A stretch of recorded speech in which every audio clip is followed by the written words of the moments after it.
try. Mr. Al-Isa, a pleasure to have you here. Please come back again. Thanks for having me. Thank you. Well, he was a well-known person in the state of Kuwait, also in the GCC, Abdul Wahab Al-Isa. He used to be in the media and he's still in the media, and he is online. For more information, you can go to the Google and Google him and you will have fun. He's still with us here, and we have another report about social media. It's all about something else, but this time social media has developed to a new level, a whole new level, and it's called Li-Fi, a future techniques. We have a report. Stay with us.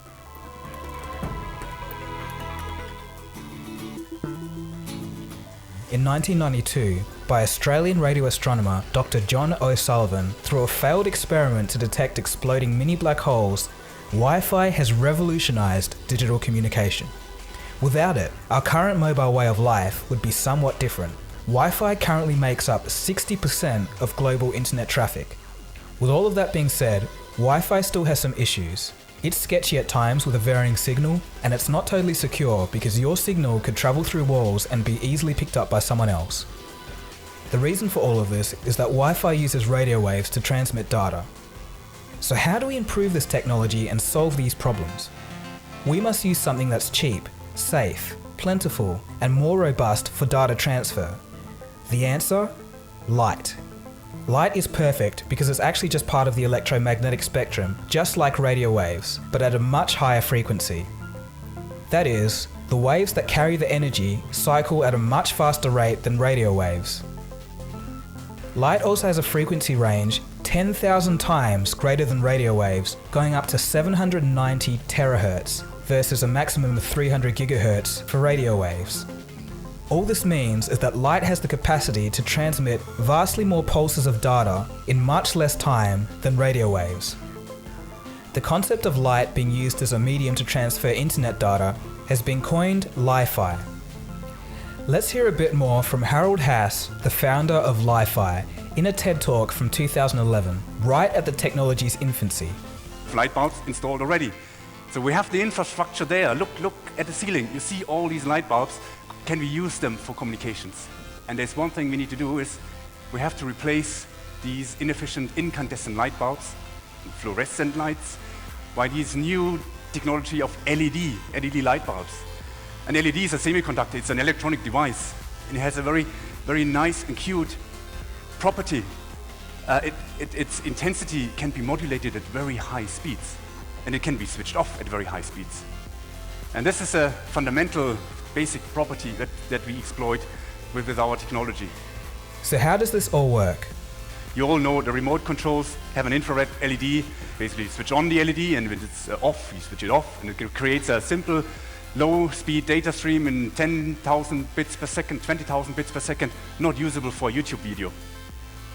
What we have done is we have developed a technology with which we transmit with our technology not only a single data stream, we transmit thousands of data streams in parallel at even higher speeds. In another part of the talk, Hass does a pretty cool demonstration. He fits a desk lamp with a normal LED bulb worth about $3. A software code makes the bulb flicker at extremely high speeds. This flickering, or pulsing, is then converted into a signal by a receiver, and then watch what happens next. So what happens when I switch on that light? As you would expect, it's a light, a desk lamp. You could put your book beneath and could read. It's illuminating the space. But at the same time, you see this video coming up here. And this is a video, high-definition video, that is transmitted through that light beam. You're all critical.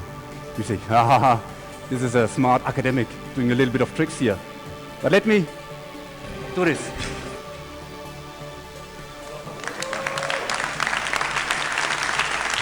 Harold hopes to integrate this receiver technology into phones and even phone cameras so that they can send and receive high bitrate information through and from light. You might be wondering if the light has to be turned on the whole time to receive data. Hass says yes, but the thing is, you can actually dim the light down so that the human eye cannot detect that it's on, but the receiver still can read it. Okay, so that sounds great, but does it actually work in real life? The answer is yes.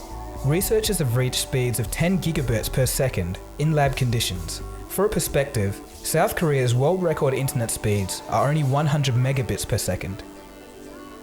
Li-Fi has also been successfully tested in a commercial context. There's been trials in offices in Estonia that are reporting transmission speeds of 1 gigabit per second, still 100 times faster than current average Wi-Fi speeds. So imagine this, you could walk into any room, switch on the light, and simultaneously instantly have an internet connection 100 times faster than your regular Wi-Fi. But it doesn't stop there.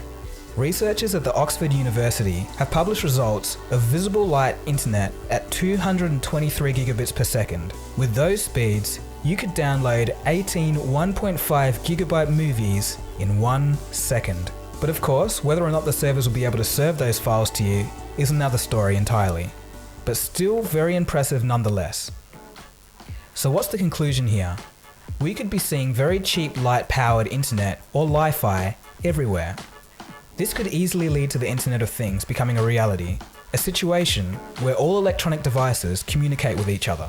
From your mobile phone communicating with your fridge, to sensors on a bridge, warning of structural damage and potential failure to civil engineers. If Li-Fi becomes widely available, I believe we would have turned a corner into a technological revolution that would lead to a world where the internet and transfer of information is no longer an obstacle for the average user.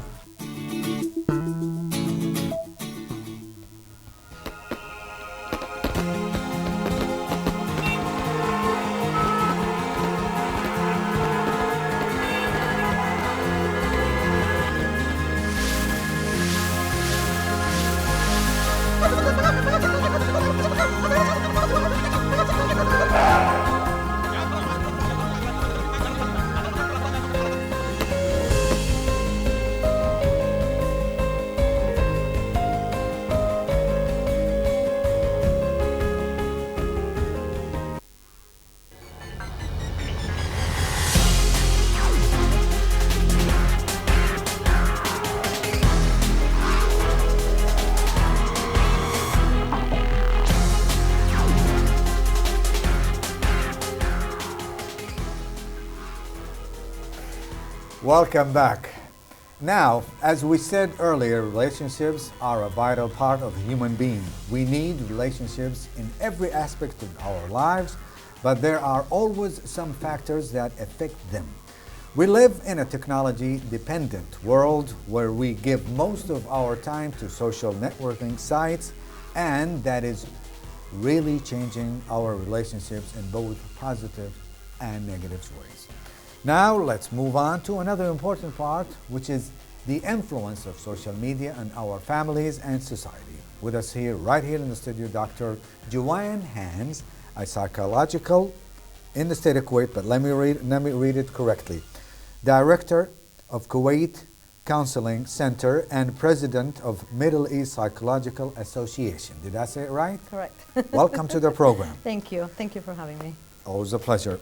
Earlier, we had somebody else talking about social media, and he had some vital information. Now, we are going to focus on the psychological effectiveness on a human being about these social media, probably just like we were off the air talking about that people around here in the world trying to influence us through the social media, probably in a negative way or maybe in a positive way. Your point of view, Doctor? There's actually positives and negatives about social media.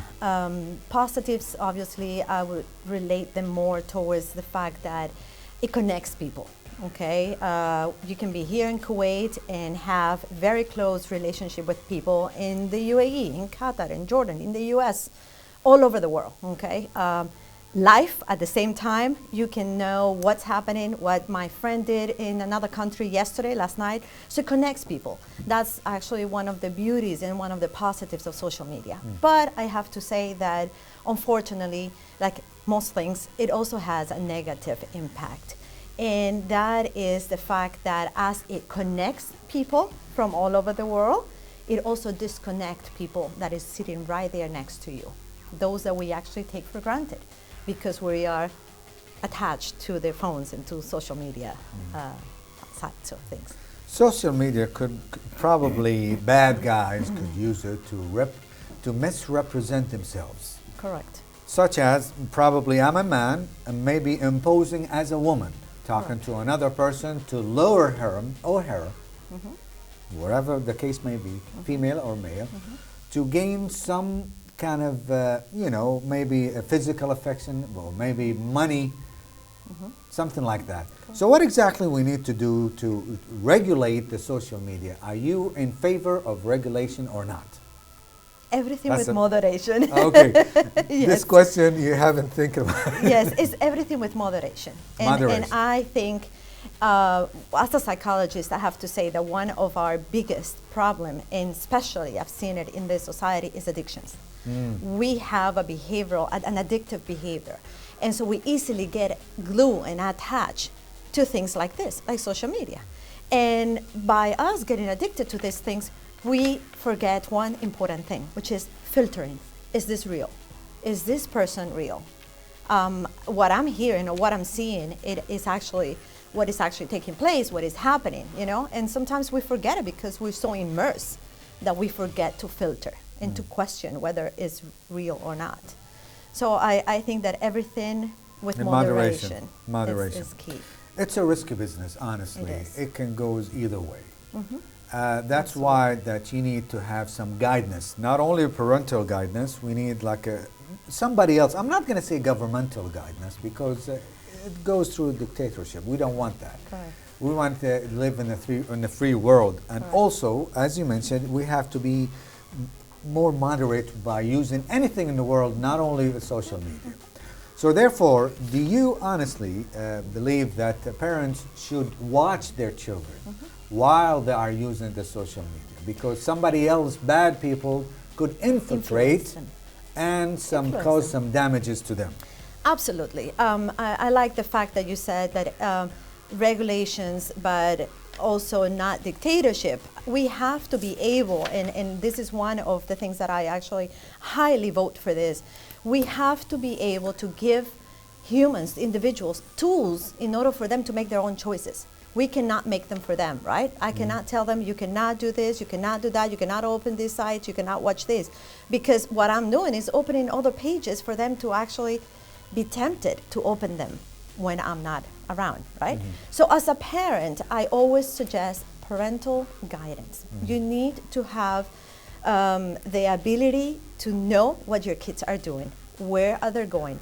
I'm not necessarily going to prohibit or to block certain sites, unless of course they are sites that they should not be going into, but I have to know why. What is their need? What is it that they're searching for? Because when a kid goes to a specific site, it's because they're looking for answers to some questions. I want to go in and see what is it that I can offer them. Because if I don't offer that and I tell them just don't go to that site, what's going to happen? They're going to go to the site as soon as I leave the house, right? Know. Or when they go to other kids' homes. So, and probably they are going to want it more since it is forbidden. That's what I just said. It's more tempting. Tempting and challenging. And challenging. You don't want me to do that? I'm going to do it. I'm going to do it. Yes. Wait until you leave. So therefore, we need to sit down with our kids and show them exactly the proper way to use it. Education. Yes. Yes. And also need to, like coaching them to ignore temptations. Correct. Because there are lots of temptations on the air and online. And to be honest, you don't know who's behind it. Exactly. And to be honest with you, here we're very fortunate, I would say, in Kuwait, because we're semi-protected. But yes, but as soon as the individual, either a child or an adult, leaves Kuwait, they're exposed to everything. Yeah. There's no censoring, all the sites are quite open. If I did not have that educational background, my kid will go anywhere. I know. So I want to be able to teach them what is right. Hold this thought, because we have a very dear person to you. Okay. And she is going to be with us live on the air, but by the phone. Sheikha Intisar al-Sabah. Yes. As'ad Allah Masaj. Good evening, and thank you so much for being with us. Thank you. Thank you. Hello there. How is everyone? Can you hear her? No. Oh, she cannot hear you, but I can. Oh, deliver the message to her. What do you want to say? Hello, how are you? Thank you for being on the call, on the phone, and it's a pleasure hearing you. She sends you her regard and she wishes you the best. Sheikha Intisar, Jazakallah bil khair. We have a subject that we are talking about with your friend right here, and we are talking about social media and how its effectiveness regarding in a positive way or probably in a negative way. And you have a passion to make a difference in the state of Kuwait and all of the good things that you want to see your country to become. So tell us more about what exactly that you have with us here and what exactly you want to make it more better among its sisters in the GCC country. So do you want me to talk about social media or whatever your heart desires? Just say it. We are wide open. Okay. So we're working. We have an initiative that's almost 4 years old now, and it's all based on spreading positivity in Kuwait. And hopefully within the next few weeks, we will also start an education branch, which is about training in positivity in schools and universities. Okay. We have something else we need to focus on, and it's all about fobbing campaign. What exactly you mean about that, and what exactly you are going to accomplish after that? The fobbing campaign, the anti-fobbing campaign, was a campaign we came up with almost a year ago. And the word fobbing comes from Australia. That was sort of made in Australia, and it's between phone and snubbing. So when you're ignoring someone and on your phone, and we translated it into and gave it an Arabic name, which is tifibbi. And basically what we did is through a very engaging, interactive activities, we spread it in. You added a new word. Excuse me. All the people who came and were in the avenues, whether they were shopping or they were just walking around, and it went amazingly well. That's how we started. It went amazingly well. We had people pledging that they would not fob. We had people taking the we had little thumbs. We call them thumbs, and they're like pieces of cloth that cover your thumb, so you cannot actually work your phone. And it went amazingly well. And to get the thumb, you have to actually pledge not to fob. Not to fob. Yeah, so you had to pledge. But you have changed the word into Arabic. What was it? And after that, we went into schools also, and we went into different places promoting the anti-fobbing campaign. Or if we don't want to go into the negative connotation, then we promoted the engagement campaign, which is engaging with the person in front of you. That's wonderful. Can you hear me when I speak to you or not? No, I can't. That's why, because I've asked you 2 questions and you didn't answer them. Oh, I didn't hear them. Okay. Now, once again, you have changed the word from fobbing to an Arabic word, so the rest of the common people will recognize it. What was it? Tifibbi. Tifibbi? Wait. Are they speaking to me at the same time you're talking to me? Please, just wait. Go ahead, say it again, please. What was it? Tifibbi. Tifibbi? That's a new word now? Now it's common? Everybody knows it or not? Inshallah, we look forward to it being common. Tifipping, that means that you are speaking to somebody and somebody at the same time is getting busy with his phone or her phone. That's called tifipping, and you need to stop that, correct? Yes. Okay. Did you wait, I'm not done. She's telling me to end the phone call. One last question. Okay, did you honestly touch any positive acknowledgement from the audience or not? Loads. We had so much engagement. Actually, we had the British ambassador who was walking through the avenues, and he stopped. And he found it amazing, the campaign. And actually, the anti-fobbing campaign was acknowledged by a lot of associations outside Kuwait. And we entered it into a creativity award. We didn't win, but it got recognition. That's wonderful. Mrs. Intisar Al-Sabah, Jazakallah khair. Thank you so much for being with us. And also, we would like to thank you for your account, that you have lots of positive things inside of it. Thank you so much. Now, let's go back to our doctor right here in our studio. And I believe that we were talking at the same thing. And unfortunately, you couldn't hear her because she was on the phone. But anyway, she concurs with everything that you have said. But she has different agenda, which is good. Correct. And she wants people to quit being busy around other people and interact verbally. That's correct. Much better. Correct. So nowadays we have people that forget about the existence of another people because of, you know, the social media. Are you for that or not? Yeah, that's what I actually mentioned at the beginning, that some of the positives is that you can connect with people from all over the world, but the negatives is that you actually disconnect from the people that is around you.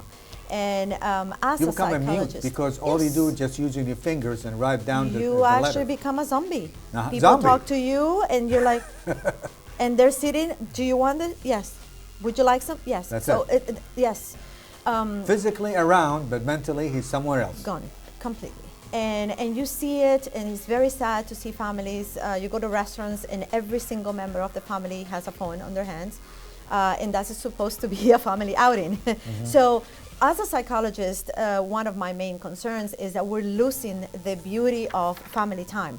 One of the impacts or negative impacts of social media is that we're actually losing the time, the family time that is so valuable, because that's where we actually are going to learn from our parents, grandparents, kids, who's playing with them, what's happening to them in schools, you know, and we become role models for our kids.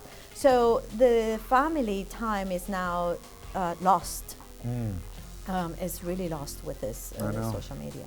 It's a shame, addiction. Yes. honestly. Yes. One final question, Doctor. There must be a recommendation from you to our viewers what exactly they need to get their own information, the accurate information on social media. What exactly they need to reach out to? Listen, I have many recommendations. From my side and my point of view, social media has caused a lot of depression and anxiety and addiction. You have no idea the number of people that I see on a daily basis in my clinic with these problems. As a marriage therapist, that is my specialty, probably before years ago, one of the cause of marriage problems was financial issues or infidelity or something. Now it's mostly social media because there's lack of communication. They don't talk. They don't know what's happening to their day-to-day. I'm not engaged, no bonding. So one of my biggest suggestions or recommendation is limit the amount. It's okay. Amount of time. Time on social media, yes. Okay? Or on the phone in general, not yes. just social media, but emails, WhatsApp, many things, okay? So just limit it. If you cannot have the right time management, then you're lost. You're lost. You become a slave Addicted. of it. I know. And yes, and then you are opening the pages for addiction, for depression and anxiety. And you know, people will be very surprised if they ask me, why depression, why anxiety? And it's mainly because, like I said, people want to follow those social media experts or fans and adopt their lives into their lives. And that's not necessarily my life. I have clients that they have said to me, I want to buy this because so-and-so has it. I know that. And so then it causes a lot of anxiety. I don't have, honestly, nor a Snapchat or an Instagram. Good for you. Good for me. Good for you.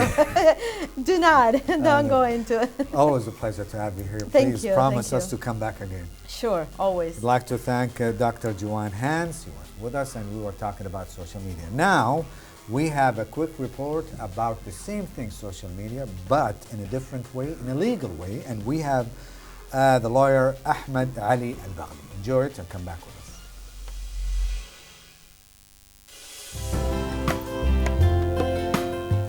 Welcome back to The Point. As we all know, social media is taking its toll, whether it's here in Kuwait or different parts of the world. I personally don't know any of my friends or members of the family that don't use social media on a daily basis. That is why I'm here to learn more about the legal and illegal cases when it comes to social media with the lawyer Ahmed Al-Baghli. Hello and welcome to our show for tonight. Hello, how are you, Farah? I'm great, and it's always a pleasure to have you here on the show. Can you start off by introducing yourself and the experience that you have in the field of cases? Well, I graduated from the Kuwait University Law School at 2011, and then I started working in the law firms, private law firms, for like 4 years. And after I've worked in a company, a lawyer in the company. Very interesting. Generally speaking, what are the effects of social media? Well, actually, social media these days affect everyone. Everyone uses social media, me, you, and your family, my family. So it affects every person, companies, every person these days use social media. Definitely, and I'm sure our dear viewers are agreeing to that point as well for social media. Can you tell us, because I believe social media could be used in a good way and in a bad way at the same time. Can you tell us if maybe it could be a source of harassment or illegal accusation that we might face? Of course, it could be by sending a tweet, or it could be by posting an Instagram photo, or maybe leaving a comment in an Instagram photo. That could be an inappropriate comment, or it could be by threaten someone in a comment. Very interesting. So using social media in an incorrect way could lead to a lot of different questions maybe, and even take people to prison. Is that the case? If you could tell us more about that. Yeah, of course. If somebody like threatens someone in a comment in Instagram, or maybe in a Twitter, replying to somebody and threaten him, or maybe insulting him, that could be sending him to prison, or maybe a fine, a huge fine. That it's really a dangerous matter in this case. Definitely, and it's such an important issue because everyone is using it nowadays, so anyone could be faced in some sort of issue related to maybe the cases and the problems that they may face as well. So what can we do as users of social media? What can we do to protect ourselves? Are there certain laws for this? Well, actually, not a certain laws. The punishment that to the people who abuse the social media should be stopping them. So everyone could just respect other people or respect the public place, because social media is like a public place. If you go to like a restaurant or a mall, you can't just go and threaten someone or just insulting someone. It's exactly the same. It's a public place. Very interesting. What would you like to see in the future goals when it comes to the cases against social media, and how could we protect ourselves? So some sort of recommendations for our dear viewers tonight. Well, I think if the viewers and anyone who use the social media just know what to type, and not just to take it like it's a social media thing and it's only behind the screen and I can say anything and I can do anything, because it's dangerous as the real life. That could send you to prison. And to be respecting the community, not only the people that you're talking to. Thank you so much. And that brings me to a story I remember, that someone once on social media posted something that was inappropriate and they lost their jobs because of that. So I believe it comes hand in hand with what you